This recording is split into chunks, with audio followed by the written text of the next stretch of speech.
I don't care who Marnie really is. I just want to help her. Promise me something. That will remain a secret forever.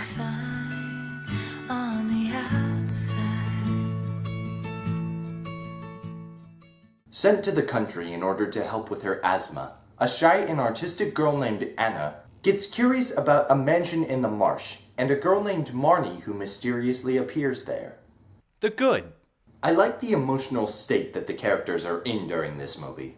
It makes the characters really easy to invest in, and in addition, it puts the relationships themselves at stake when conflict arises. Making a relationship the focal point of your movie can be risky because if you don't have chemistry with the characters and if you don't have an emotional connection to your audience, then the movie can fall entirely flat. In this case, it does not.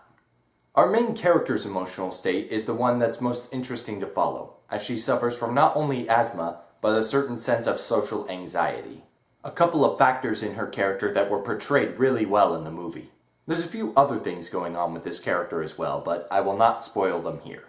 Instead of conflict, which focuses mostly on incidental moments and random things happening throughout the movie, mystery is the force that drives the plot. Stacking this on top of the fact that we have good emotional characters in this movie, there's a lot of really good cryptic hints as to what's going on, as well as some really good misdirection. And being done well, it's just as interesting as any plot that's driven by conflict. This should go without saying, but I'm gonna say it anyway. It's Studio Ghibli, the animation looks beautiful. I especially like the way they animate certain simple, everyday things, like food. I know it might sound like a weird thing to kind of emphasize, but if you can make my mouth water by animating a piece of food and making it look that tantalizing, that is some pretty good animation.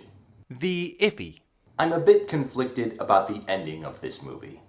A couple elements of the ending are similar to that of another recent Studio Ghibli film. And to further preserve the surprise for when any of you might watch this movie, I'm not going to tell you which ending it's like.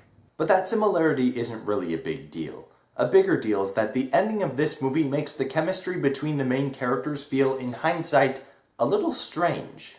The character choices made do add to the misdirection factor of the movie, and I give them kudos for that, but at the same time, I just gotta say, it makes the choices made with these characters feel strange. I don't know, maybe I have to watch the movie again and then I'll just see it a bit differently and it'll be like, oh, okay, now it makes sense. The bad. Utter lack of adult responsibility. I'm not that familiar with Japanese culture, so maybe there's something about youth independence or being able to just go off and do whatever you want. But even if that's, a Japanese thing that I just don't see as much of in America when people are dealing with their kids, it seems like there are a few situations in this movie that happen that are extreme enough that would entail a little more adult responsibility from that point on in the film. And yet it does not. There are some occasions in this film where emotions are running high and they feel a little extreme, a little inappropriate for this point in the movie.